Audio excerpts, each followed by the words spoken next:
Hello guys, எப்படி இருக்கிற லைக்கிங்களா? Anees homemade foods. நீங்கள் நம்ம ரெசிபி செய்ய போகிற மட்டன் உப்பு கறி.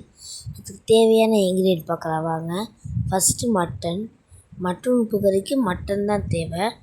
அது நல்லா மஞ்சள் பொடி போட்டு வாஷ் பண்ணிடணும். இந்த மாதிரி நல்லா மஞ்சள் பொடி போட்டு வாஷ் பண்ணி, எந்த கவுச்சி ஐட்டம் இருந்தாலும் மஞ்சள் பொடி போட்டு வாஷ் பண்ணணும். அப்போ தான் அது இருக்க கவுச்சி வாசனை போகும்.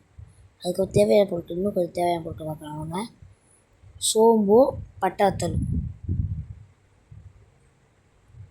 அதுக்கப்புறம் நறுக்கி வச்ச வெங்காயம், தேங்காய் சில்லு, அதுலேருந்து நான் இந்த எடுத்துருக்கேன் 2 பட்டை வத்தல் தாளிக்க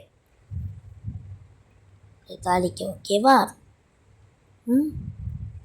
அதுக்கப்புறம் குக்கரில் கொஞ்சம் நல்லெண்ணெய் சேர்த்துக்கணும். இது நல்லெண்ணெய் சேர்த்துக்கணும். அதுக்கப்புறம் நறுக்கி வச்சு பாருங்கள் வெங்காயம், அதுலேருந்து கொஞ்சம் நம்ம எடுத்து அதை சேர்த்துக்கணும்.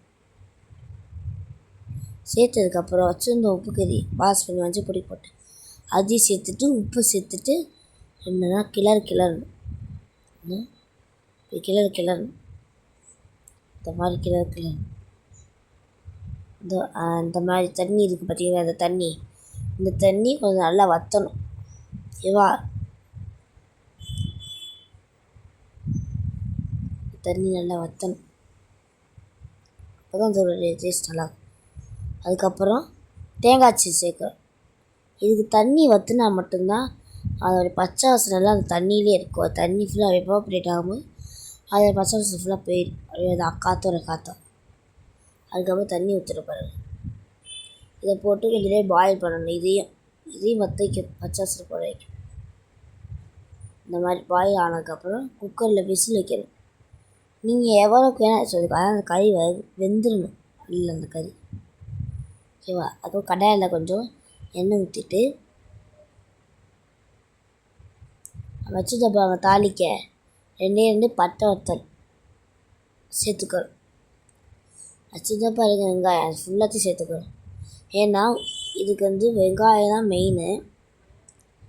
அப்படியே இந்த வெங்காயத்தை எடுத்து சேர்த்துக்கணும். ஏன்னா அந்த வெங்காயம் உடலுக்கு நல்லது.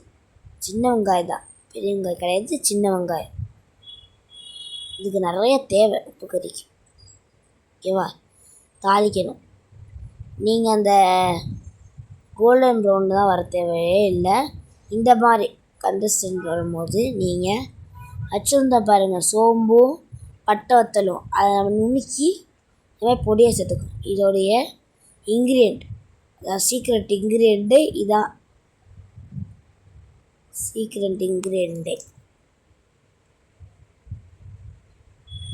ஓகேவா? அதுக்கப்புறம் வச்சுருந்த உப்பு கறி, வெந்த உப்பு கறி அதை அப்படியே தண்ணியோடு சேர்த்துக்கணும். தண்ணி இருந்தால் அதை அப்படியே சேர்த்துக்கலாம். தண்ணி சேர்த்துக்கணும். சேர்த்து நல்லா கிளறணும். கொஞ்சம் இப்படி வந்துருச்சா, கொஞ்சோண்டு அதில் இருக்க தண்ணி வற்றணும். அதனால நம்ம அதை மூடி வச்சிடணும். இந்த மாதிரி மூடி வச்சுட்டு அதுக்கப்புறம் திறந்து பார்த்தோம் வைங்க, ஆவி பறக்க அப்படியே ரெடியாக இருக்கும் உப்பு கறி. எடுத்து அப்படியே சாப்பிட்லாம். அவ்வளோதான், சூப்பராக ரெடி ஆயிடுச்சு. தரமாக ரெடி ஆயிடுச்சு. எப்படி வந்துருச்சு பாருங்க. இப்படி தான் இருக்கணும் உப்பு கறி தான். ஒரு அழகாக வந்துருச்சு பாருங்க. அப்படியே இதை நீங்கள் இப்படியே வச்சு வெந்து வைக்கணும். இன்னும் கொஞ்சம் உங்கள் தண்ணி இன்னும் வேணும்னா இப்படியே வெந்து வைக்கணும். பாருங்கள் எப்படி கலர்ஃபுல். நீங்கள் ரச சாதம் சாப்பிட்டுக்கலாம், பிரியாணி சாப்பிட்டுக்கலாம், வெள்ளை சாதம் சாப்பிட்டுக்கலாம், தோசைக்கு சாப்பிட்டுக்கலாம், இட்லி சாப்பிட்டுக்கலாம். பிரேக்ஃபாஸ்ட்டுக்கு தோசைக்கு இட்லிக்கு சாப்பிட்டுக்கலாம். அவ்வளோ செம்மையாக இருக்குது. வெள்ளை சாதத்தும் சாப்பிட்டீங்கன்னா அப்படியே பரட்டி சாப்பிட்லாம். ஏன்னா அது கிரேவினால் சூப்பராக இருக்குது. தரமாக சூப்பராக இருக்கும்.